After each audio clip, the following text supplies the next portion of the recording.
Some people say you need to disappear in order to reinvent yourself. But what if you're a mother, a woman with people who depend on you? You've probably heard it before, the advice to vanish, reset, re-emerge. But what if that's not an option, or even what you want? What if you can't just vanish for 6 months or 3 months and go live in the woods or even in your own home?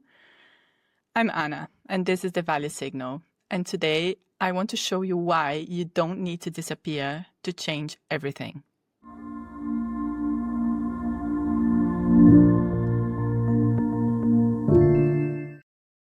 I recently read a Substack post by Dan Koe, someone who I admire and like reading, where he says you need to step out of your current life, go full monk mode, and rebuild from scratch. And if you are a 20-something-year-old guy with no family and no strings attached, that's probably the best choice you have. But for the rest of us, especially mothers, that's not even remotely possible. And we don't want to. I don't want to miss my son's life to chase a new identity. So you can't just leave your toddler and go off-grid in Bali or in the woods or in your own home even to find your new self. So what do you do if you still want to change? If you feel like the version of you you're living in isn't just quite it. Here's the truth. You don't need to disappear. You need a different kind of discipline. You need to work from within the reality you are living now. One that fits inside your real everyday life, one that honors your responsibilities while still honoring your evolution. So your current life isn't a trap, it's a transformation chamber. Think about it. So, what if your current life really isn't a trap but a transformation chamber? You don't need to vanish. You need rhythm. You need a different kind of discipline. You don't become someone new by running away from your life. You can, but you don't have to. You become someone new by changing how you show up inside the life that you have. And it starts with an identity shift. Identity isn't something you find on a retreat. It's something you practice in small ways, in simplicity, inside your real life. So instead of saying to yourself, I'm trying to find time for myself, you can say to yourself, I'm the kind of woman who builds herself from inside her reality.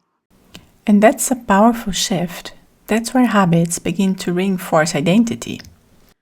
And that is strong, Your habits and your beliefs are how you embody your identity. So if you do believe you're the kind of woman who builds herself from inside her reality, and you can use this as a mantra even, it is like an empowering message that will allow you to find ways to work with this reality that you have and to find creative ways to build whatever it is that you want to change in yourself from within it. Your habits are how you embody your identity, and that's where you can start. I do believe in being extreme, but I don't believe in abandoning what matters. So true strength is creating this radical change inside your real life. No retreat, no perfection, just one ritual or one step at a time. And that's where rhythm becomes your rebellion. I think maybe one of the strongest examples of yogi practitioners that I can think of are the Mahasiddhas in India, and they were like the tantric practitioners. They were not monks. They were men living in their real life. And they were also women. They were mothers. They were meditating while their kids were climbing on them. And I love it as an analogy because, okay, maybe we're not striving for enlightenment.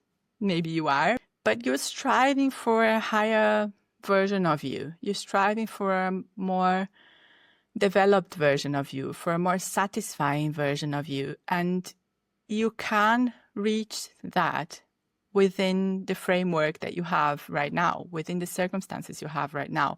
And that's why I keep talking about micro habits, because if you can integrate intentional and easy to implement steps into your day, they start building up. And once You start with 1 or 2 of them and they will quickly become automatic. Trust me, I have been experimenting with my own creation, the Signal and Self project, on myself, and I see how it stacks up, and then you get more and more of them, and they will become your default actions. I talked about default actions in my last video. You can check it out here. I'll leave the link up for you. But the more you can change these small default actions in your day, the more they accumulate, and they will create a ripple effect that will lead you to this new self you want to become. So this is the main motivation why I'm creating Signal and Self. It's not about control. It's not about hustle. It's about creating space for this micro transformation in the middle of your real life. So if you're a mother, a maker, a woman who's working and juggling with everything you have in your hands, who's been stretched thin, this is going to be for you. That's who I am. So I'm creating this mainly because of myself. So you don't need to disappear. You need to stop ghosting your own signal in your life now. And I'd love to hear what's one part of you you're ready to reinvent without disappearing. And in the description of this video, you will find 2 important links. One is the Clarity Compass download. So if you're kind of struggling to even think about what new identity would I want to be, I feel dissatisfied with myself, but I don't even know what kind of person I want to identify with, then the Clarity Compass is for you. It's beautifully done with journaling prompts and it's free. And you also find the link for the waitlist for Signal and Self. Beta is almost out now, and you can join the waitlist to be in the first ones to use this new tool, which I'm really proud of. I'm Anna. This is the Value Signal, and next time we're diving into bumblebee logic, belief spells, and how AI can help you break them. You don't want to miss that one.